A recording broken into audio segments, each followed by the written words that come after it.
আল্লাহ রাব্বুল আলামিনের নবী ইরশাদ করেন, রাসূল করিম সাল্লাল্লাহু আলাইহি ওয়াসাল্লাম একদিন যুদ্ধের ময়দানে যাবেন, সাহাবাদেরকে সঙ্গে করে নিয়ে যুদ্ধের ময়দানে রওনা হয়ে গেলেন।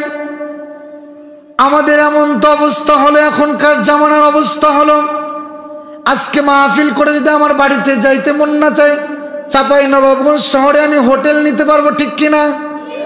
কিন্তু নবীদের জামানায় কোনো হোটেল ছিল? আর একটু জোরে ছিল। আপনাদেরকে চমৎকার একটি হাদিস শোনাই, কিতাবুল লিবাস অধ্যায়ে এসেছে, আল্লাহর নবী বলেন, আমি মসজিদে নববীতে বসে আছি, দুইজন যুবক আমার কাছে এসে হাজির হলেন। কথা কি বোঝা যায়? আপনার ভাষা কি বোঝা যায়? দুইজন যুবক এসে, কিতাবুল লিবাস অধ্যায় থেকে বলছি, আল্লাহর নবী বলেন, মসজিদে নববীতে বসে আছি, দুইজন যুবক, একজন যুবকের বয়স 18 বছর আর একজন যুবকের বয়স 21 বছর। দুইজন যুবক না বৃদ্ধ? আর একটু জোরে, যুবক। আল্লাহর নবী বলেন, আমি বসে আছি, দুইজন যুবক এসে আমাকে বললেন, ইয়া রাসূলুল্লাহ, হাবিবাল্লাহ, আমরা শুনেছি আপনি আল আমিন, সত্য নবী, আমরা আর দেরি করতে চাই না, আমাদেরকে কালেমা পড়ে মুসলমান বানিয়ে দেন। সুবহানাল্লাহ। কালেমা পড়ে কি বানিয়ে দেন মামা? কালেমা পড়ে মুসলমান বানিয়ে দেন। তো আল্লাহর নবী বললেন, ও যুবকেরা শোনো, মুসলমান হলে কিন্তু কালেমা পড়ার সঙ্গে সঙ্গে স্টিম রোলার চালু হয়। কি চালু হয়? যারা সত্যের পথে থাকে তাদের কষ্ট আছে না নাই? তো নবী বললেন, ও আমার সাহাবেরা, তোমরা যে কালেমা পড়বে, সাহাবা তখনও হয় নাই, কালেমা পড়বে, তোমাদের উপরে স্টিম রোলার চালু হবে, সহ্য করতে পারবে তোমরা? দুইজন যুবক বলছে, ইয়া রাসূলুল্লাহ, আপনার চেহারা দেখে প্রমাণ হয় জীবন দিব, কালেমা ছাড়ব না। সুবহানাল্লাহ। আল্লাহর নবী বললেন, কালেমা পড়ে নাই, কালেমা পড়ার আগেই তাদের ঈমান এত, তে কালেমা পড়লে এদের ঈমান কেমন হতে পারে? সুবহানাল্লাহ পড়বেন না? আল্লাহর নবী কালেমা পড়ে মুসলমান বানিয়ে দিলেন। গভীর মনোযোগ দিয়ে শুনুন, কালেমা পড়ে মুসলমান হওয়ার পরে দুই বন্ধু বাড়িতে চলে গেলেন। বাড়িতে যাওয়ার পরে ওই দিন থেকে শুরু করে দুই বন্ধু নামাজ পড়ে একসঙ্গে। সুবহানাল্লাহ। প্রকৃত বন্ধু তো ওই বন্ধু যে বন্ধু বন্ধুকে নামাজের জন্য মসজিদে নিয়ে যায়, ঠিক কিনা? প্রকৃত বন্ধু ওই বন্ধু যে বন্ধু বন্ধুকে আজকের এই বিষয়ভিত্তিক তাফসীর মাহফিলে ডেকে নিয়ে এসেছে, ঠিক কিনা? প্রকৃত বন্ধু ওই বন্ধু হতে পারে না যে বন্ধু মেলায় চিপায় নিয়ে গিয়ে সিগারেট খাওয়া শেখায়, ঠিক কিনা? ওই বন্ধু আমার প্রকৃত বন্ধু হতে পারে? ও বন্ধু আমাকে জাহান্নামের দিকে নিয়ে যাচ্ছে, ঠিক কিনা? তো দুই বন্ধু যেই দিন থেকে আল্লাহর নবীর কাছে কালেমা পড়েছে, ওই দিন থেকে দুই বন্ধু নামাজ পড়ে, রোজা রাখে, ভালো ভালো কাজ করে, সব কাজ দুই বন্ধু একই সঙ্গে করে। সুবহানাল্লাহ।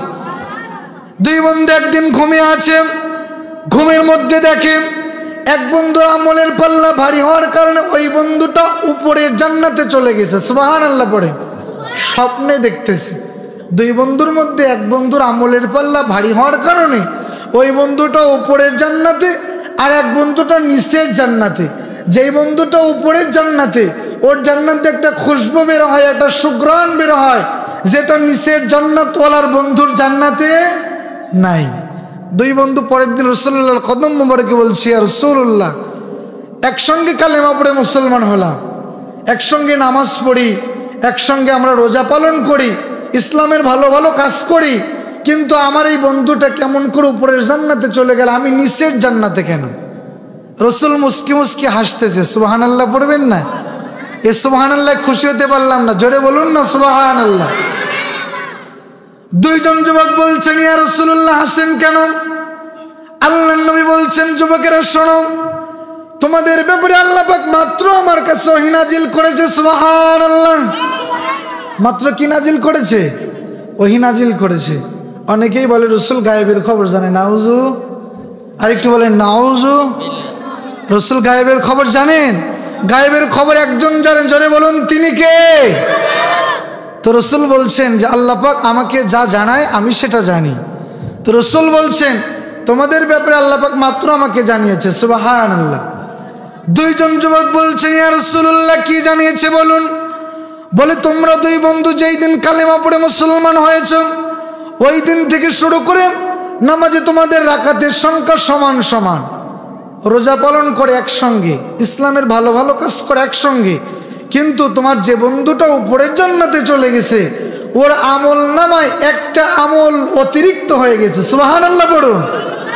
একটা আমল কি হয়ে গেছে? অতিরিক্ত হয়ে গেছে। বলি ইয়া রাসূলুল্লাহ কেমন অতিরিক্ত আমল? বলে তোমার আমল 50, তোমার বন্ধুর আমল 50, 50 এ 50 কত? 50 50 কত? 100। কিন্তু তোমার যে বন্ধুটা উপরে জান্নাতে, ওর আমল নামায় শুধুমাত্র কেবলমাত্র একমাত্র একটি আমল যুক্ত হয়েছে, সেটা হলো তোমার আমল 50, বন্ধুর আমল 50, 50 এ 50 100। কিন্তু যে বন্ধুটা উপরের জান্নাতে চলে গেছে, জান্নাত থেকে খুশবু বের হয়, সুঘ্রাণ বের হয়, ওর আমল নামায় শুধুমাত্র কেবলমাত্র একমাত্র একটা সুবহানাল্লাহ তাসবিহ বেশি বলা ছিল। সুবহানাল্লাহ বুঝাতে পারিনি আপনাদের আমি? তার আমল নামায় কয়টা তাসবিহ বেশি বলা ছিল? একটা তাসবিহ বেশি বলার কারণে জান্নাত যদি উপরে হয়, জান্নাত থেকে খুশবু বের হয়। এই সুবহানাল্লাহ বলতে রাজি আছেন তো আপনারা? বাঙালি লাভ যেখানে বাঙালি, এজন্য হাদিস কোরআন দিয়ে লাভের রাস্তা দেখাই দিলাম। আমার আর সুবহানাল্লাহ বলা লাগবে, বুঝতে পারছেন তো আপনারা? তো রাসূলুল্লাহ সাল্লাল্লাহু আলাইহি ওয়াসাল্লামের জামানায় যখন যুদ্ধে যেতেন, থাকার মতো কোনো হোটেল নাই, এরকম কোনো ঘর নাই। রসুলের জামানায় যখন সাহাবাদেরকে নিয়ে যুদ্ধে যেতেন, বিশ্রামের প্রয়োজন হলে রসুল তাবু গাড়তেন। কি গাড়তেন? আর একটু জোরে, তাবু গাড়তেন। তো রসুল একটা তাবু গাড়লেন। তাবু গাড়ার পরে রসুল তাবুর মধ্যে বিশ্রাম নিচ্ছে। তো জহরের নামাজের আজানের সময় হয়েছে। রসুল বলছেন, বেলাল একটু আজান দাও। সুবহানাল্লাহ পড়বেন না? বেলাল কি দাও? আমি ইমানের উপরেই কথা বলছি, সাহাবাদের ইমান। তারা 1 মিনিটে তাদের ইমান পরিবর্তন হয়েছে, এটা বোঝানোর জন্য আজকের এই আলোচনা আমি করছি। তো রসুল তাবু থেকে বললেন, বেলাল আজান দাও। বেলাল রসুলের অনুমতিতে একটা উচ্চ টেলার উপরে দাঁড়িয়ে আজান দিচ্ছে। আল্লাহু আকবার, আল্লাহু আকবার। বেলাল যখন আজান দিচ্ছে, এমন সময় বেলালের আজান দেখার সঙ্গে সঙ্গে ওই যে রাসূলুল্লাহ তাবু গেড়েছেন, তাবুর চতুর্দিকে কাফিরের সন্তানেরা ছাগল চড়াচ্ছে। কি চড়াচ্ছে? ছাগল চড়াচ্ছে। এমন সময় একজন আর একজনকে বলে, ভাই ওই যে কে যেন আজান দিচ্ছে, মধুর বাণী ভেসে আসে, আর ছাগল চড়াবো না, চলো একটু আগায় গিয়ে আজানের আওয়াজগুলা ভালো করে শুনি। সুবহানাল্লাহ, আজানের আওয়াজগুলা ভালো করে শুনি। একজন যুবকের বয়স হয়তো 9 বছর, কারো বয়স 11 বছর, কারো বয়স 12 বছর। অর্থাৎ বড়ি, ট্যাবলেট একই জিনিসের বিভিন্ন নাম। বুঝতে পারছেন নাকি আপনারা? প্রত্যেকটা যুবক বেলালের আজান শোনার জন্য এগিয়ে গিয়েছে। যাওয়ার পরে বেলাল আজান দিচ্ছে, আল্লাহু আকবার, আল্লাহু আকবার। ওই যুবকেরা কিন্তু ইহুদির বাচ্চা, তারা কিন্তু মুসলমানের বাচ্চা নয়। তারাও বেলালের আজানের সঙ্গে মুখ ভ্যাংসায়। আপনাদের সমাজে এরকম বাচ্চা কাচ্চা নাই? মসজিদ থেকে আজান হয়, বাচ্চারা আজানের সঙ্গে মুখ ভ্যাংসায়, যারা বুঝতে পারে না। তো বেলালের আজানের সঙ্গে যুবকেরা মুখ ভ্যাংসায়, আল্লাহু আকবার, আল্লাহু আকবার। ওদের আজান শুদ্ধ হয় না। রাসূলুল্লাহ তাবুর ভিতর থেকে তাকিয়ে দেখে যুবকেরা বেলালের আজানের সঙ্গে মুখ ভ্যাংসায়। রসুল মুস্কি মুস্কি হাসে। সুবহানাল্লাহ, কেমন নবী আমাদের! মুস্কি মুস্কি হাসে। আজান শেষ হয়ে গেল। আজান শেষ হওয়ার পরে রসুল যুবকদেরকে বলছেন, যুবকেরা তোমরা একটু এদিকে আগায় আসো। তার পূর্বে আপনাদেরকে বলি, বলুন তো হেদায়েতের মালিক কে? আর একটু জোরে বলুন, হেদায়েতের মালিক কে? আল্লাহ যাকে হেদায়েত দেয়, মানুষ তাকে গোমরা করতে পারে? তো আল্লাহ পাক তার দৃষ্টান্ত প্রমাণ রেখেছে এই ঘটনায়। তো রসুল যখন বলেছেন, যুবকেরা তোমরা একটু আগায় আসো, প্রত্যেকটা যুবক রসুলের ভয়ে ওরা মারছে ভো দৌড়। কি দৌড়? ভো দৌড়। কিন্তু একজন ছোট বাচ্চা যেতে পারে নাই, তার নাম ছিল আবু মাহজুরা। কি নাম? আমার ভাই যেন লক্ষ্য করুন, প্রত্যেকটা যুবকের একটা ভো দৌড় দিয়ে চলে গেছে, কিন্তু আবু মাহজুরা যেতে পারে নাই। ওই জায়গায় দাঁড় করিয়ে রেখেছেন কে? হেদায়েতের মালিক কে? দাঁড় করিয়ে রেখেছেন আল্লাহ রাব্বুল আলামিন।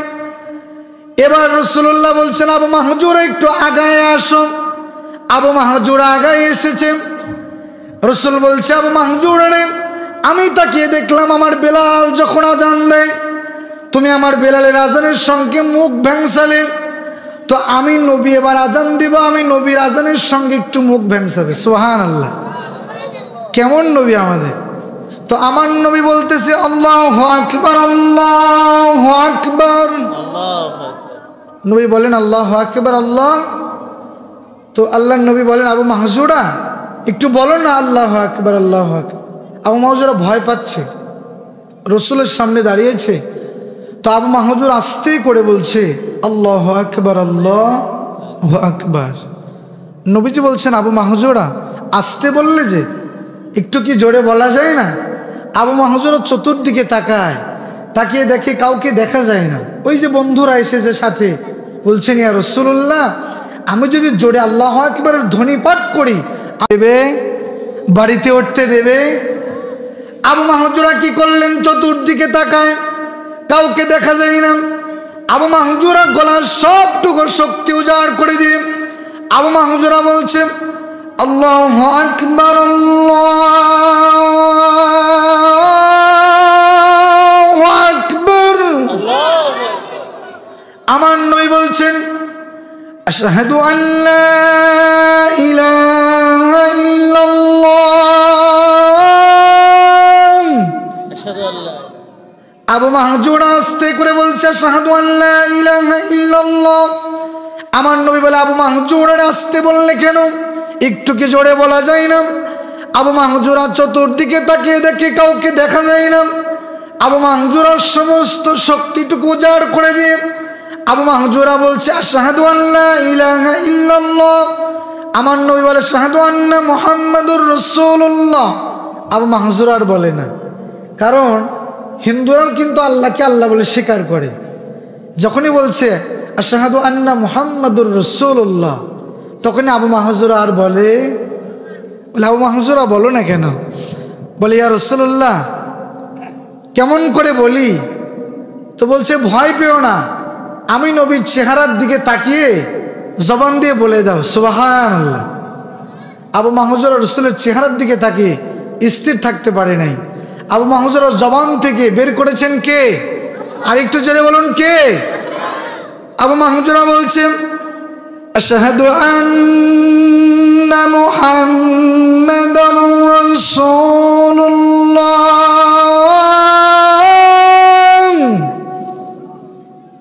যখনই বলছে আশহাদু আন্না মুহাম্মাদুর রাসূলুল্লাহ, রসুল আর দাঁড়িয়ে থাকতে পারে নাই, বসে থাকতে পারে নাই।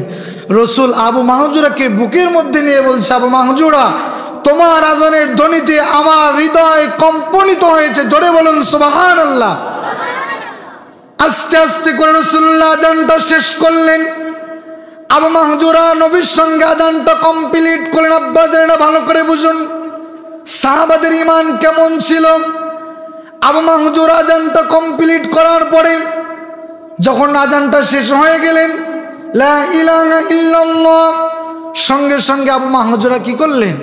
রাসূলুল্লাহকে জড়িয়ে ধরে বলছেন ইয়া রাসূলুল্লাহ 2 থেকে 3 মিনিটের আজানের তালকিন করে আপনার সঙ্গে আমি আজানের মাশওয়ারা করে মস্ক করে আমি বুঝতে পারলাম আপনি শেষ নবী, আপনি সত্য নবী।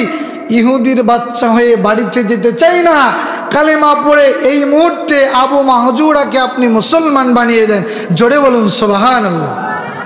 আপনাদের কাছে প্রশ্ন, 3 মিনিট আজানের তালকিন করে আবু মাহজুরা যদি ইহুদির বাচ্চা থেকে মুসলমানের বাচ্চা হয়ে বাড়িতে যেতে পারে, আজকের এই তাফসীর মাহফিল 2 দিন ব্যাপী বিষয়ভিত্তিক ওয়াজের মাহফিল থেকে আজকে কোরআন এবং হাদিসের আলোচনা শুনে আমরা কি আল্লাহর প্রিয় বান্দা হয়ে যেতে পারি না?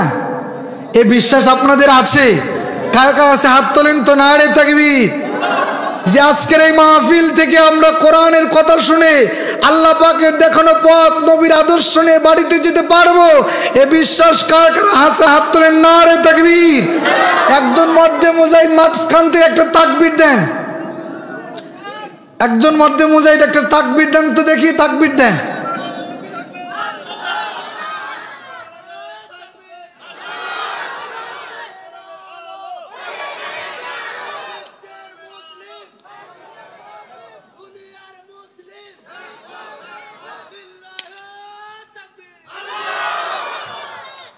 আলহামদুলিল্লাহ।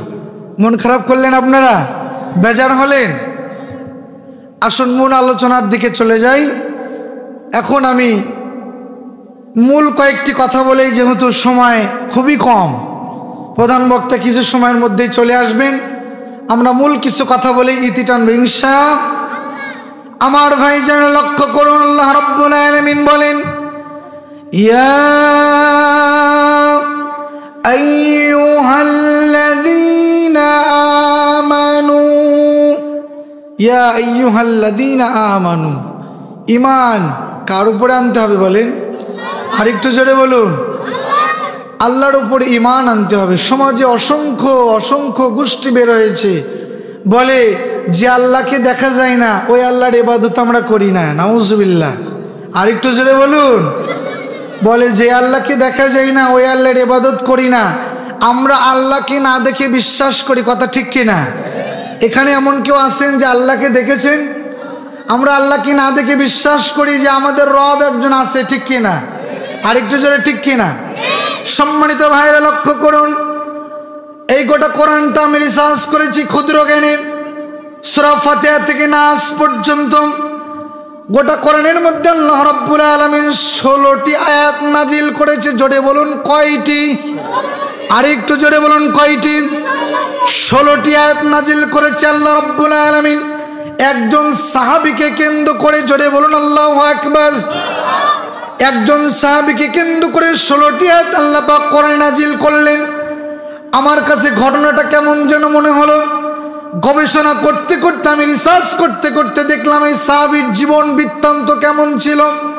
সাহাবীটির নাম ছিল, আল্লাহ রাব্বুল আলামিন ওই সাহাবীর চোখ দিয়েছিল না, চোখে দেখতেন না, অন্ধ, কানে ওইভাবে শুনতেন না, একদিকে অন্ধ আর একদিকে বধি। আল্লাহ রাব্বুল আলামিন বলেন, এই সাহাবীটার নাম ছিল আব্দুল্লাহ ইবনে উম্মে মাখতুম। কি নাম? আমার আলোচনা করলে কেমন জানেন মামা? মামা মানে যে ঝালমুড়ি আছে আপনাদের এলাকায়, ওই ঝালমুড়িওয়ালা কিন্তু ওই প্রথমে আপনার মুড়ি দেয়, এরপরে বিভিন্ন ময় মশলা দিয়ে মাখায়, মাখানোর পরে একটা প্যাকেট বানিয়ে ঝালমুড়িটা দিয়ে দেয়। যে ব্যক্তি কিনবে ওই ব্যক্তি হাতে খেতে খেতে চলে যায়, ঠিক কিনা?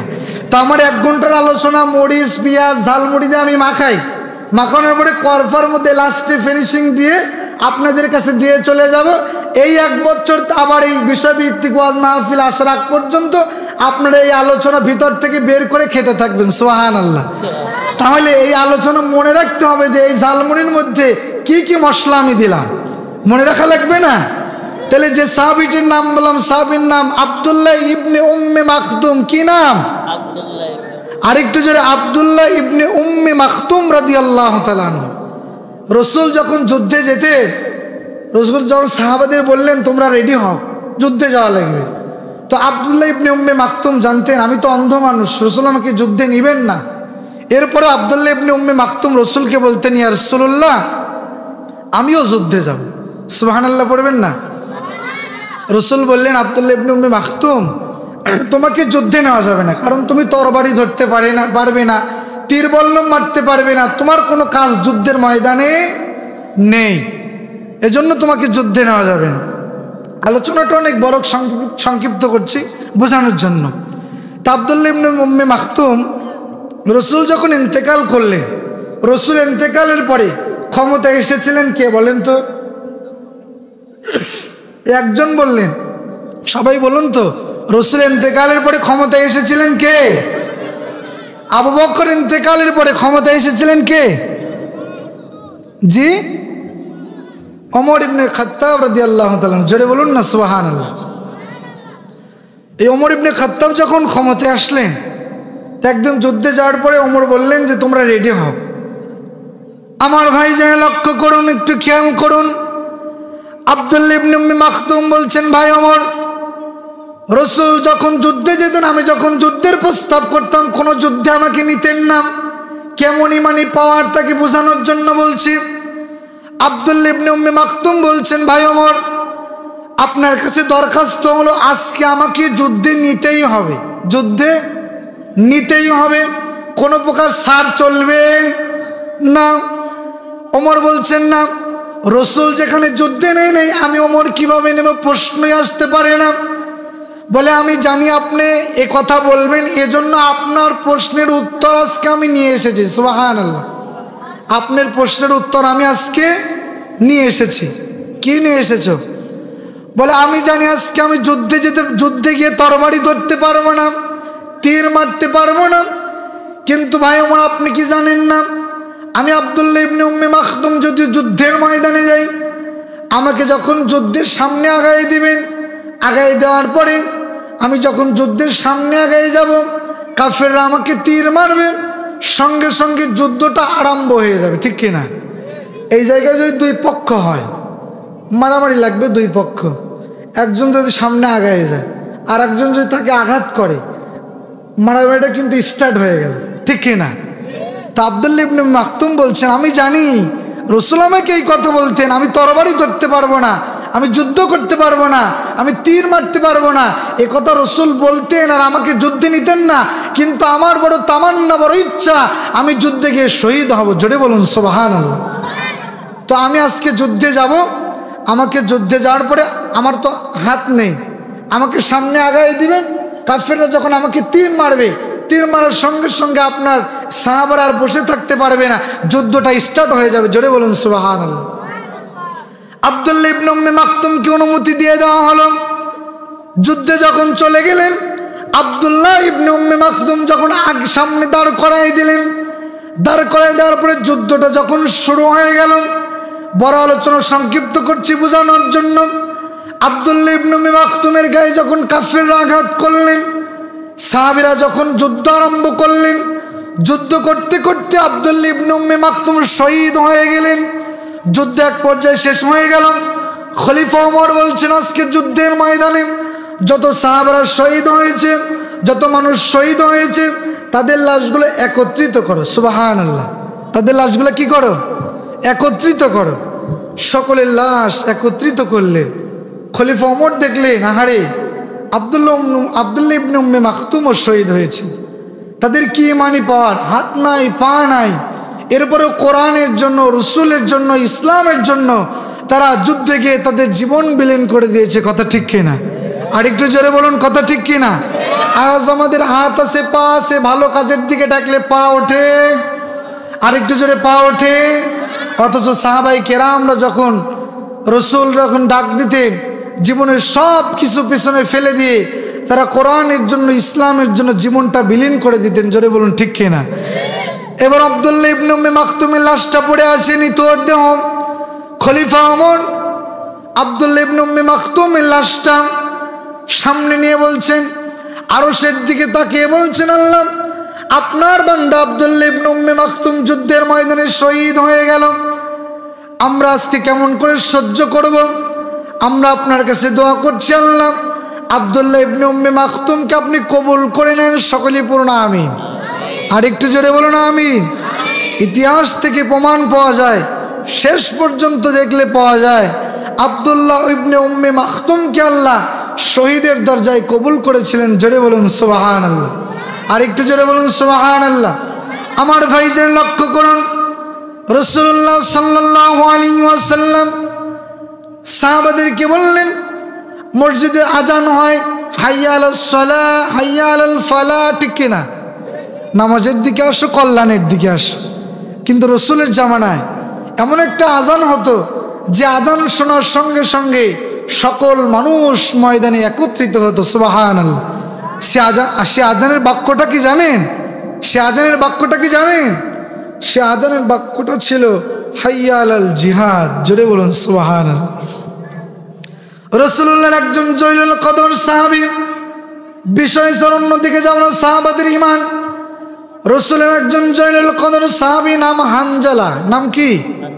হানজালা রাদিয়াল্লাহু তাআলা আনহু সবেমাত্র বিবাহ করেছে, স্ত্রীর সঙ্গে বাসর ঘরে গিয়েছে, স্ত্রীর সঙ্গে ভালোবাসা হয়েছে, গোসলটা ফরজ হয়েছে। ফরজ গোসল করার জন্য হানজালা রাদিয়াল্লাহু তাআলা আনহু টিবল পরে গিয়ে পানির কাছে গিয়ে, যুবকেরা শুনতেছ, যুবক ভাইদের উপস্থিতি একটু বেশি, যুবকরা একটু হাত তোলেন তো দেখি আজকে যুবকদের উপস্থিতি বেশি নাকি মুরব্বীদের উপস্থিতি বেশি? যুবক ভাইরা একটু হাত তোলো। নারে তাকবীর। যুবকরা হাতটা নাড়া দেন তো দেখি। যুবক, এবার যুবকরা হাত নাম, আমার বাপজিরা হাত তোলেন দেখি দেখি। নারে তাকবীর, নারে তাকবীর। মোটামুটি আমার আব্বাজানদের সংখ্যাই আজকে বেশি, আলহামদুলিল্লাহ। আজকের আমার যুবকেরা অশ্লীল বেহায়াপনার দিকে চলে গেছে, ঠিক কিনা? যুবকেরা মাহফিল যেখানে যুবকদের পাওয়া যায় না, ঠিক কিনা? যুবকদের পাওয়া যায় আজকে গানের আড্ডায়, ঠিক কিনা? যুবকদের পাওয়া যায় আজকে যাত্রা মঞ্চে, ঠিক কিনা? যুবক ভাইদের পায়াত দিয়ে বলছি, ভাই ফিরে আসুন, মাহফিলগুলোতে আসুন, কোরআন হাদিস থেকে কথা শুনে নিজের জীবনটা পরিবর্তন করুন। আল্লাহ পাক আমাদের সকলকে সেই তৌফিক দান করুন, সকলে পড়ুন আমিন। হযরতে হানজালা গোসল করার জন্য পানির কাছে চলে গেলেন। হানজালা রাদিয়াল্লাহু তাআলা আনহু মাত্র গোসল করবে, এখনো গোসলটা করে নাই, মাত্র ওযু করেছে। গোসল করার আগেই কে যেন খবর দিচ্ছে, হাইয়া আলাল জিহাদ, জিহাদে যেতে হবে। রসুলকে ইন্তেকাল করা হয়েছে, রসুলকে মৃত্যুবরণ, রসুল ইন্তেকাল করেছে, রসুল মারা গিয়েছে। হানজালা রাদিয়াল্লাহু তাআলা আনহু দেরি করলেন না, সঙ্গে সঙ্গে ফরজ গোসল ত্যাগ করে হানজালা রাদিয়াল্লাহু তাআলা আনহু নতুন স্ত্রীকে ডাক দিয়ে বলছে, স্ত্রী গো, তরবারিটাও যুদ্ধের ময়দানে যাব। সুবহানাল্লাহ। তরবারি দাও, যুদ্ধের ময়দানে যাব। নতুন স্ত্রী বলছে, পানির স্বামী, মাত্র একদিন হলো আমাদের বিয়ে হলো, আপনি আমাকে ছেড়ে চলে যাবেন? বলছে, যুদ্ধের ডাক এসেছে, যেতে হবে। যদি শহীদ হয়ে যায়, কিয়ামতে শহীদের স্ত্রী হিসাবে তুমি উঠবে। জোরে বলুন সুবহানাল্লাহ। আর যদি বেঁচে থাকি, তাহলে যদি বেঁচে থাকি তাহলে দেখা হবে ইনশাআল্লাহ। হানজালা রাদিয়াল্লাহু তাআলা যুদ্ধের ময়দানে চলে গেলেন। যুদ্ধ করতে করতে এক পর্যায়ে শহীদ হয়ে গেলেন। রাসূল করিম সাল্লাল্লাহু আলাইহি ওয়াসাল্লাম ইরশাদ করলেন, ও আমার সাহাবারা, যাও আজকে যুদ্ধের ময়দানে যত সাহাবারা শহীদ হয়েছে, ইন্তেকাল করেছে, ওদের লাশগুলো একত্রিত করো, এক জায়গায় করো। আজকে যুদ্ধের ময়দানে যারা শহীদ হয়েছে, এদের লাশগুলো একত্রিত করো, এদেরকে বিনা গোসলে দাফন করা হবে। জোরে বলুন সুবহানাল্লাহ। আর একটু জোরে বলুন সুবহানাল্লাহ। সাহাবারা লাশগুলো একত্রিত করলেন। করতে করতে দেখে হানজালার লাশ কোথাও পাওয়া যায় না। খুঁজতে খুঁজতে দেখে একটা উচ্চ টিলার উপরে হানজালার লাশটা পড়ে আছে। জোরে বলুন সুবহানাল্লাহ। সাহাবীরা আরজ করলেন, ইয়া রাসূলুল্লাহ, হানজালার লাশ তো পাওয়া যায় না, কিন্তু খুঁজতে খুঁজতে দেখলাম একটা উচ্চ টিলার উপরে হানজালার লাশটা পড়ে আছে। ইয়া রাসূলুল্লাহ, হানজালার লাশের দিকে তাকালাম, মনে হচ্ছে হানজালার চুল থেকে, হানজালার দাড়ি মোবারক থেকে মাত্র গোসল করেছে এরকম পানি পড়তেছে। জোরে বলুন সুবহানাল্লাহ। ওই দিক থেকে হানজালার স্ত্রী, তখনও পর্দার আয়াত নাজিল হয়নি, হানজালার স্ত্রী রাসূলকে অনেক দূর থেকে ডাক দিয়ে বলছি, ইয়া রাসূলুল্লাহ, ইয়া হাবিবাল্লাহ, সকলকে বিনা গোসলে দাফন করান, কিন্তু আমার স্বামী হানজালাকে বিনা গোসলে দাফন করাবেন না। আমার স্বামীর উপরে গোসল ফরজ হয়েছে, আমার স্বামীকে গোসল করায় দাফন করান। রসুলকে জানিয়ে দেওয়া হয়, ইয়া রাসূলুল্লাহ, ইয়া হাবিবাল্লাহ, হানজালার ত্যাগ, হানজালার ইমানি পাওয়ার, হানজালা আপনার প্রতি ভালোবাসা আল্লাহ এমনভাবে কবুল করেছে, হানজালা আপনার মহাব্বতে, কোরআনের মহাব্বতে, ইসলামের মহাব্বতে হানজালার শহীদ হয়েছে, জীবন বিলীন করে দিয়েছে। হানজালার এই ত্যাগ, এই ভালোবাসা আল্লাহ এমনভাবে কবুল করেছে, হানজালা ইন্তেকাল করার সঙ্গে সঙ্গে আল্লাহ পাক হানজালার লাশটা জান্নাতে নিয়ে গিয়ে জান্নাতের পানি দিয়ে হানজালাকে গোসল করিয়েছে। জোরে বলুন সুবহানাল্লাহ। আর একটু জোরে বলুন সুবহানাল্লাহ। হানজালার লাশটাকে জান্নাতি পানি দিয়ে গোসল করে আবার এক জায়গার মধ্যে রাখা হয়েছে। হাবিব দোস্ত ইয়া রাসূলুল্লাহ, হানজালাকে বিনা গোসলে দাফন করাই দেন। জোরে বলুন সুবহানাল্লাহ। তাহলে বলুন তো, সাহাবারা জীবনের মায়া করে নাই, সাহাবারা স্ত্রীর মায়া করে নাই, সাহাবারা সব কিছু পিছনে ফেলে দিয়ে, তাদের ইমানি পাওয়ার দেখিয়ে, ইমানি শক্তি দেখিয়ে তারা সব কিছু পিছনে ফেলে দিয়ে তারা ইমানি পাওয়ারটা সামনে রেখেছে। জোরে বলুন কথা ঠিক কিনা? আর একটু জোরে বলুন কথা ঠিক কিনা? এজন্য আমার ভাইজানেরা, আমরা এখানে যতগুলো মানুষ আজকে উপস্থিত হয়েছি, আমাদের জীবনে বিপদ আপদ আসতে পারে কি পারে না? আর একটু জোরে পারে কি পারে না? আল্লাহ পাক আমাদেরকে বিপদ দিয়ে পরীক্ষা করতে পারে, আল্লাহ পাক আমাদেরকে সন্তান দিয়ে পরীক্ষা দিতে পারে। আল্লাহ রাব্বুল আলামিন বলেছেন, ইয়া আইয়ুহাল্লাযীনা আমানু তুবু ইলাল্লাহি তাওবাতান নাসুহা, বান্দা এখনো সময় আছে, তওবা করো, ফিরে আসো। কথা ঠিক কিনা? তওবার দরজা বন্ধ হয়ে গেলে আর ফিরে আসার কোনো সুযোগ, আর একটু জোরে বলুন সুযোগ।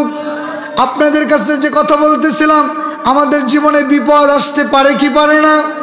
আর একটু জোরে পারে কি পারে না? আল্লাহ পাক বলেন, ইন্নাল্লাহা মাআস সাবিরিন, সকল বিপদ আপদে যারা ধৈর্য ধারণ করে এদের সঙ্গে থাকেন কে? আর একটু জোরে বলুন থাকেন কে? আল্লাহ সুবহানাহু ওয়া তাআলা থাকেন। এজন্য আপনাদেরকে সর্বোপরি যে কথাটি আমি আপনাদেরকে বোঝাবো, সাহাবায়ে কেরাম যেরকম জীবন দিয়েছে কিন্তু ঈমান দেয় নাই। কথা ঠিক কিনা? আর একটু জোরে বলুন কথা ঠিক কিনা? এজন্য আমরা জীবন দেব কিন্তু ঈমান ছাড়ব না। ঠিক কিনা?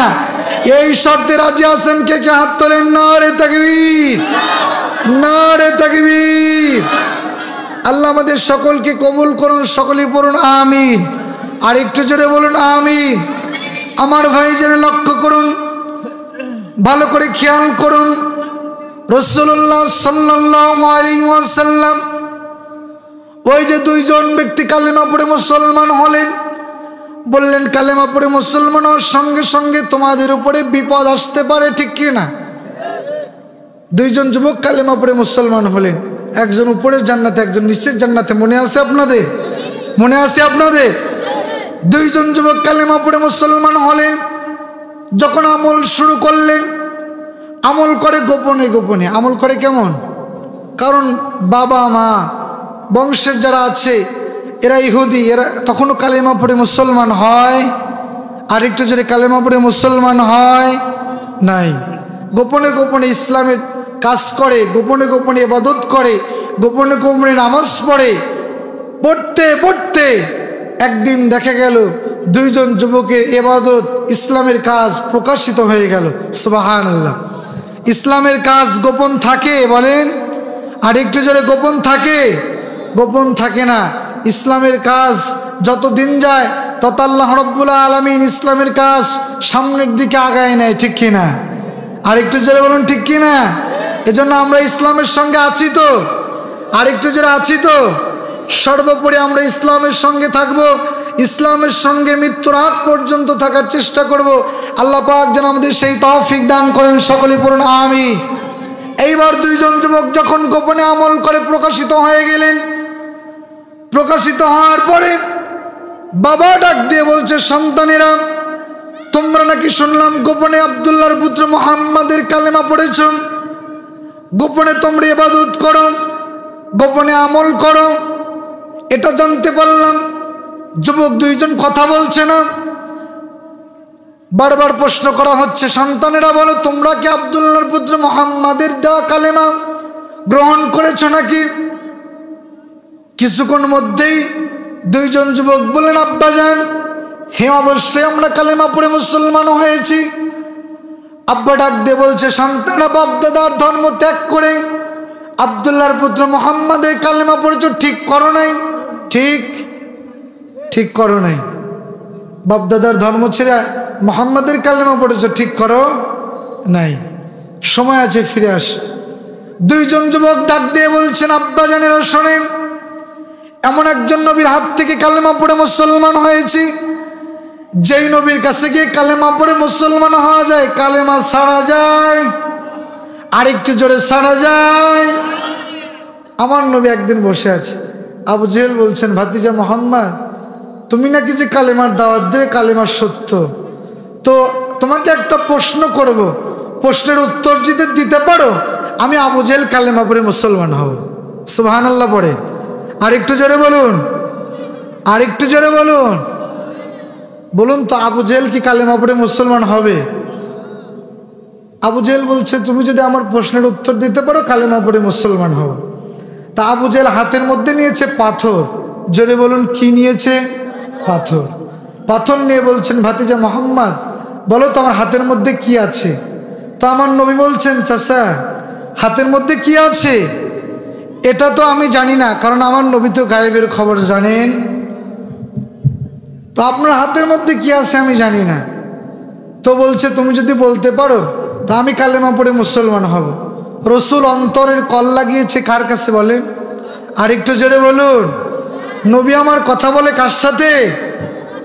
আল্লাহ রাব্বুল আলামিনকে ডাক দিয়ে বলেন, আল্লাহ আপনি আমাকে কোনোদিন অপমানিত করেন নাই, কিয়ামতেও আপনি আমাকে অপমান করবেন, আমাকে সুপারিশ করার জন্য পাওয়ার দিয়ে দিন। ওয়াসিকাল্লাযীনা ইত্তাকাউ রাব্বাহুম ইলাল জান্নাতি যুমারা, জোরে বলুন সুবহানাল্লাহ। কিয়ামতে দল দুইটি, জান্নাতি জাহান্নামী। তো আল্লাহ পাক বলবেন, হাবিব দোস্তি ইয়া রাসূলুল্লাহ, আপনি আজকে যাদেরকে উম্মত বলবেন আমি আল্লাহ তাদেরকে বান্দা বলে ঘোষণা করব। সুবহানাল্লাহ। তো আবু জেহেল বলছে, ভাতিজা বলো আমার হাতের মধ্যে কি আছে? তো নবী মুহাম্মদ রাসূলুল্লাহ সাল্লাল্লাহু আলাইহি সাল্লাম বলছেন, আল্লাহ আপনি তো আমাকে অপমান করেন নাই, তো আজকে আপনি আমাকে অপমান করবেন না এটা আমি জানি। তো আল্লাহ পাক জানায়, হাবিব আপনি টেনশন করিয়েন না, আপনাকে আবু জেহেলের সামনে আরো সম্মানিত করা হবে। সুবহানাল্লাহ বলুন। আবু জেহেল বলছেন, ভাতিজা মুহাম্মদ বলো হাতের মধ্যে কি আছে? আমার নবী বলছেন, চাচা আমি তো জানি না আপনার হাতের মধ্যে কি আছে, কিন্তু একটা প্রশ্ন আপনাকে করব। কি প্রশ্ন? বলে আপনার হাতের মধ্যে যে বস্তু আছে, যে জিনিস আছে, আমি আমার জবান দিয়ে কথা না বলে ওই বস্তু ওই জিনিস নিজেই যদি কথা বলে বিষয়টা কেমন হয়? সুবহানাল্লাহ পড়বেন না? আবু জেহেল বলছে, হারে মোহাম্মদকে ঠকানোর জন্য আরো প্লাস পয়েন্ট, কারণ হাতের মধ্যে আবু জেহেল নিয়েছে পাথর, আর পাথর কথা বলতে পারে? পাথর কথা বলতে পারে? কথা বলতে পারে না। মোহাম্মদ আরো ঠকবে, আরো ঠকবে। ভাতিজা মোহাম্মদ বলছেন, চাচা যান শোনেন, আপনার হাতের মধ্যে যে বস্তু আছে বস্তু এখন কথা বলবে, আপনি কি প্রস্তুত আছেন নাকি? বলে হ্যাঁ আমি প্রস্তুত আছি। এবার আল্লাহ রাব্বুল আলামিনের নির্দেশে হুকুমে পাথরের জবানটা খুলে দিয়েছেন কে? আর একটু জোরে বলুন কে? আল্লাহ পাথরের জবানটা খুলে দিলেন। পাথর আবু জেহেলের হাতের ভিতর থেকে পড়ছে, লা ইলাহা ইল্লাল্লাহ মুহাম্মাদুর রাসূলুল্লাহ সাল্লাল্লাহু আলাইহি ওয়াসাল্লাম। বলুন তো হাতের ভিতর থেকে পাথর যদি কথা বলে আবু জেহেল ভয় পাইছে কি পাই নাই? আবু জেহেল হাত দুই দিকে টান করে দিয়ে পাথরটা দুই দিকে ছুঁড়ে মেরে দিয়ে মক্কাবাসীকে ডাক দিয়ে বলছে, মক্কাবাসী শোনো, এতদিন জানতাম আব্দুল্লাহর পুত্র মোহাম্মদ পাগল। আব্দুল্লাহর পুত্র মোহাম্মদ কি? পাগল। আজকে প্রমাণ হলো আব্দুল্লাহর পুত্র মোহাম্মদ শুধু পাগল নয়, জাদুকর। কি কর? জাদুকর। পাথরকে জাদু বলায়, জাদু দিয়ে কথা বলায়। নাউজুবিল্লাহ। পাথরকে কথা বলিয়েছেন কে? আর একটু জোরে বলুন না কে? আল্লাহ সুবহানাহু ওয়া তাআলা। তো আবু জেহেল ঘোষণা দিলেন, আব্দুল্লাহর পুত্র মোহাম্মদ শুধু পাগল নয়, জাদু দিয়ে, জাদু করে পাথরকে কথা বলায়। আব্দুল্লাহর পুত্র মোহাম্মদের কাছে তোমরা যাবে। ওই যে দুইজন যুবক বলছেন, আব্বা এমন একজন নবী যে নবীর কাছে গেলে কালেমা পড়ে মুসলমান হওয়া যায়, কালেমা ছেড়ে দেওয়া যায় না। সুবহানাল্লাহ পড়ুন। তো যখনই আবু জেহেল বলে আব্দুল্লাহর পুত্র মোহাম্মদ জাদুকর, এখন আমি যদি আপনাদেরকে বলি এই পাশে আগুন লেগেছে, কি লেগেছে? আগুন লেগেছে, আপনারা কেউ যাবেন না, মাহফিলে লোক কি থাকবে? যেই জায়গায় মানুষকে যত নিষেধ করা হয় মানুষ ওই জায়গায় যায় বেশি, ঠিক কিনা? তো আব্দুল্লাহর পুত্র মোহাম্মদ আমাদের নবী যখন বলেন, নবীকে যখন বলা হয় যে মোহাম্মদ জাদুকর পাগল, মানুষ বলে আবার কেমন পাগল, আবার কেমন জাদুকর, একটু দেখে আসি। সুবহানাল্লাহ। দেখতে গিয়ে রসুলের চেহারা দেখে অসংখ্য বেদুইন, অসংখ্য কাফেরেরা রসুলের চেহারা দেখে কালেমা পড়ে মুসলমান হয়। সুবহানাল্লাহ। আর একটু জোরে বলুন না সুবহানাল্লাহ। সম্মানিত ভাইয়েরা লক্ষ্য করুন, খেয়াল করুন, রাসূলুল্লাহ সাল্লাল্লাহু আলাইহি ওয়াসাল্লাম ইরশাদ করেন, ওই দুইজন যুবক যখন প্রশ্ন করলেন, তোমরা কি কালেমা পড়ে মুসলমান হয়েছো নাকি? দুইজন যুবক বলছেন, আব্বা জান হ্যাঁ আমরা কালেমা পড়ে মুসলমান হয়েছি। বলে তোমরা কালেমা ছেড়ে দাও, কালেমা ছেড়ে দিয়ে বাপদাদার ধর্মের দিকে আবার ফিরে আসো। দুইজন যুবক ডাক দিয়ে বলছেন ওরা যায়, সারা যায়। ছাড়বো তো না। বলে তোমাদেরকে ফাঁসির মঞ্চে ঝোলানো হবে। জোরে বলুন কিসের মঞ্চে? ফাঁসির মঞ্চে ঝোলানো হবে। দুইজন যুবক ডাক দিয়ে বলছেন আব্বা শোনেন, ফাঁসির মঞ্চ দূরের কথা, আমাদেরকে যদি এই মুহূর্তে কতল করা হয়, হত্যা করা হয়, আমরা কালেমা ছেড়ে দেব। আর একটু জোরে কালেমা ছেড়ে দেব। এবার দুইজন যুবকের আব্বাজানেরা বলছেন সন্তানেরা শোনো, তাই যদি হয় তোমাদের সিদ্ধান্ত, তাহলে আমার সিদ্ধান্ত শুনে রাখো। তোমাদেরকে কি করা হবে? শিকলবদ্ধি করা হবে জেলখানার মধ্যে। তোমাদের জেলখানার মধ্যে বন্ধ করে, আবদ্ধ করে তোমাদেরকে খাদ্য দেওয়া হবে না। না খেয়ে, না পরিয়ে, না কাপড়ে তোমাদেরকে তিলে তিলে হত্যা করা হবে।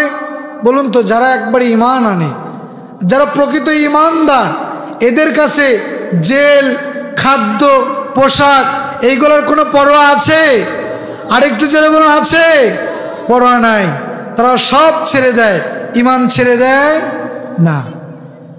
দুইজন যুবককে ইতিহাস পড়ে পাওয়া যায়, দুইজন যুবককে শিকলবদ্ধি করে খাদ্য না দিয়ে, না খাওয়িয়ে তাদেরকে শেষ পর্যন্ত হত্যা করা হয়েছিল।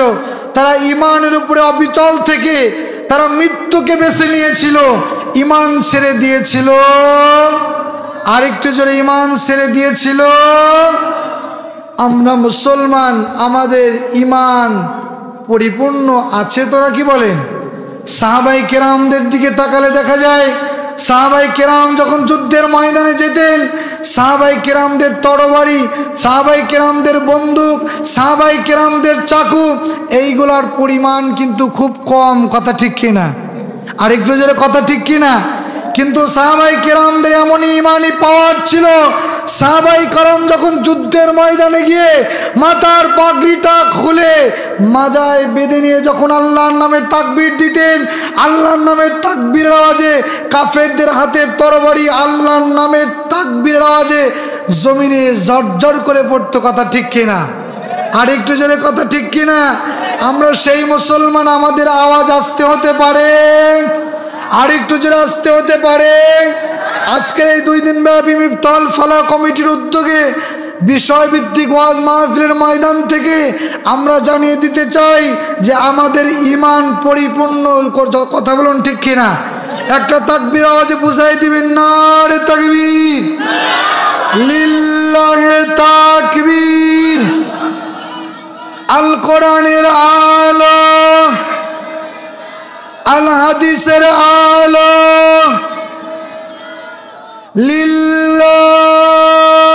লিল্লাহে তাকবীর। আপনারা তো ঘুম পাচ্ছে না তো? আপনাদের ঘুম পাচ্ছে না তো? যাক আলহামদুলিল্লাহ। আর কিছু সময় আলোচনা করব নাকি শেষ করে দেব? আর কিছু সময় কথা বলবো না শেষ করে দেই? প্রধান বক্তা নিয়ে আসেন, কিছু সময় বলি নাকি? আসুন। জি, বুঝি না তো আমি কথা বলেন। আচ্ছা আচ্ছা, আমি তো হাদিস কোরআন থেকেই তো কথা বলছি, ঘটনাগুলো তো হাদিস কোরআন থেকেই বলছি। আমার তো বিষয় হলো সাহাবীদের ঈমান। ঈমানটা তো বোঝালে লাগবে আপনাদের, তারা কেমন ঈমানি পরীক্ষা দিয়েছে। আমি কোরআনের বাইরে কথা বলছি একটা? আমি যে কথাগুলো বলছি বাইরে থেকে বানায় বলছি? তো কোরআন থেকেই তো বলছি।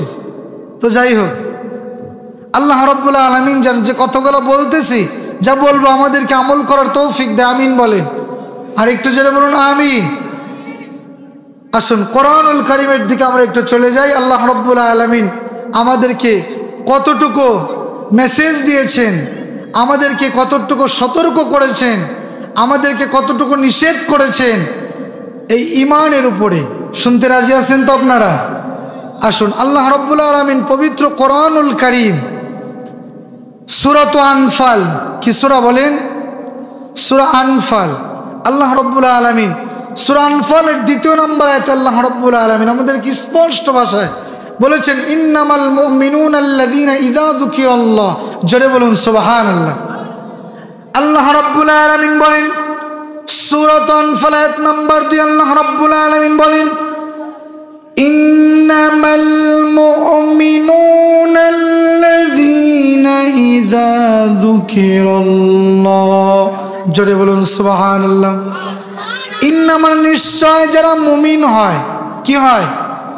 যারা মুমিন হয়। ইন্নামাল মুমিনুনা আল্লাযীনা ইযা যুকিরাল্লাহ, নিশ্চয় যারা মুমিন হয় এদের সামনে যখন আল্লাহ পাকের রবের নাম বলা হয় এদের অন্তরে কম্পন সৃষ্টি হয়। সুবহানাল্লাহ। এদের অন্তরে কি হয়? কম্পন সৃষ্টি হয়, আল্লাহর ভয় সৃষ্টি হয়। ইন্নামাল মুমিনুনা আল্লাযীনা ইযা যুকিরাল্লাহ, আল্লাহ পাকের যখন জিকির করা হয়, জিকির শব্দের অর্থ ব্যাখ্যা অনেক। এ কোরআন একটা জিকির, ঠিক কিনা? আরেকটু জোরে বলুন ঠিক কিনা? নামাজ একটা জিকির, ঠিক কিনা? এ কোরআন থেকে যখন কথা বলা হয় মুমিনের কম্পন, মুমিনের কলবের মধ্যে অন্তরের ভিতরে আল্লাহ পাকের ভয় সৃষ্টি হয়। জোরে বলুন কথা ঠিক কিনা? শুধু তাই নয়, আয়াতুহু যাদাতুহুম ঈমানান ওয়া আলা রাব্বিহিম ইয়াতাওয়াক্কালুন, জোরে বলুন সুবহানাল্লাহ। এই কোরআন থেকে একটি করে আয়াতে কারিমা যখন তেলাওয়াত হয়, ইমানদারের সব থেকে বড় নিয়ামত, সব থেকে বড় হাতিয়ার হলো ঈমান। কথা ঠিক কিনা? একজন মানুষ নামাজ পড়বে, রোজা রাখবে, ইসলামের যত হুকুম আহকামগুলো যতগুলো আছে প্রত্যেকটা বিষয়ের মধ্যে একজন মুসলমানের সব থেকে বড় হাতিয়ার হলো ঈমান। কথা ঠিক কিনা? যে ব্যক্তির ঈমান নাই ও ব্যক্তির নামাজ পড়ে লাভ আছে? যে ব্যক্তির ঈমানই নাই, যে ব্যক্তির ঈমান নাই রোজা রেখে লাভ আছে? যে ব্যক্তির ঈমান নাই হজ করে লাভ আছে? যে ব্যক্তির ঈমান নাই যাকাত দিয়ে লাভ আছে? তাহলে মুসলমানের সব থেকে বড় হাতিয়ার কি? ঈমান। আমার সেই বিষয়টাই হলো সাহাবীদের ঈমান। জোরে বলুন আল্লাহু আকবার। তাহলে মুসলমানের সব থেকে বড় হাতিয়ার হলো ঈমান। তো ঈমানদারের সামনে যখন কোরআন থেকে একটি করে আয়াতে কারিমা তেলাওয়াত করা হয়, ঈমানদারের সব থেকে বড় নিয়ামত ঈমানটা আল্লাহ পাক আস্তে আস্তে বৃদ্ধি করতে থাকে। জোরে বলুন সুবহানাল্লাহ। আর একটু জোরে বলুন না সুবহানাল্লাহ। আমার ভাইজান লক্ষ্য করুন, এ কোরআন থেকে যখন কথা বলা হয় ঈমানদারের ঈমানটা বৃদ্ধি পায়, পক্ষান্তরে জ্বালানি কাঁপুনি শুরু হয় কাদের? আরেকটু জোরে বলুন। কোরআনের কথা সকলের ভালো লাগবে, কিছু মানুষের গায়েও লাগবে, ঠিক কিনা? আল্লাহ রাব্বুল আলামিন বলেন ওই ব্যক্তিত্ব তারা যারা কোরআন থেকে কথা শোনার পরে তাদের কলবের মধ্যে অন্তরের ভিতরে আল্লাহ পাকের একটা ভয় সৃষ্টি হয়, আল্লাহ পাকের প্রতি একটা ভয় উর্বর হয়, তৈরি হয়। ওই মানুষগুলো যেন মনে করে নেয় আজকের এই বিষয় ভিত্তিক ওয়াজ মাহফিল থেকে, ওই মানুষগুলো যেন মনে করে নেয় ওই মানুষগুলোর ঈমান আস্তে আস্তে আল্লাহ পাক বাড়িয়ে দিচ্ছে। সুবহানাল্লাহ পড়ুন। আর একটু জোরে বলুন সুবহানাল্লাহ। আজকে এই কোরআনের মাহফিল থেকে আলোচনা শুনে আপনাদের অন্তরে যদি আল্লাহ পাকের ভয় সৃষ্টি হয়, আল্লাহ পাকের ভয় অন্তরে সৃষ্টি হয়, তাহলে বুঝতে পারবেন আল্লাহ পাক আপনাদেরকে ঈমান বাড়িয়ে দিচ্ছে। জোরে বলুন কথা ঠিক কিনা? আর একটু জোরে বলুন কথা ঠিক কিনা? পড়ি আপনাদের একটা মেসেজ দিয়ে আমি এখান থেকে বিদায় নেব। সাহাবাদের ঈমান যতটুকু ছিল আমরা সেই ঈমানের ধারের কাছেও যেতে পারি? আর একটু জোরে যেতে পারি? আজকে আমার কপালে যদি বন্দুক ঠেকায় বলে আব্দুল্লাহ আল মামুন জিহাদি এখন ঈমান ছাড়ো, না হলে এক বন্দুকের গুলিতেই তোমার মাথা ঝাঁঝরা, আমাদের ঈমান এত দুর্বল, বলবেন আগে জীবন বাঁচাই, ঠিক কিনা? আর একটু জোরে ঠিক কিনা? এত দুর্বল ঈমান হলে কি আমরা জান্নাতে যেতে পারবো? আর একটু জোরে বলুন, জান্নাতে যেতে পারবো? আমাদের ঈমানটা মজবুত হতে হবে ইনশাআল্লাহ। আর একটু জোরে ইনশাআল্লাহ।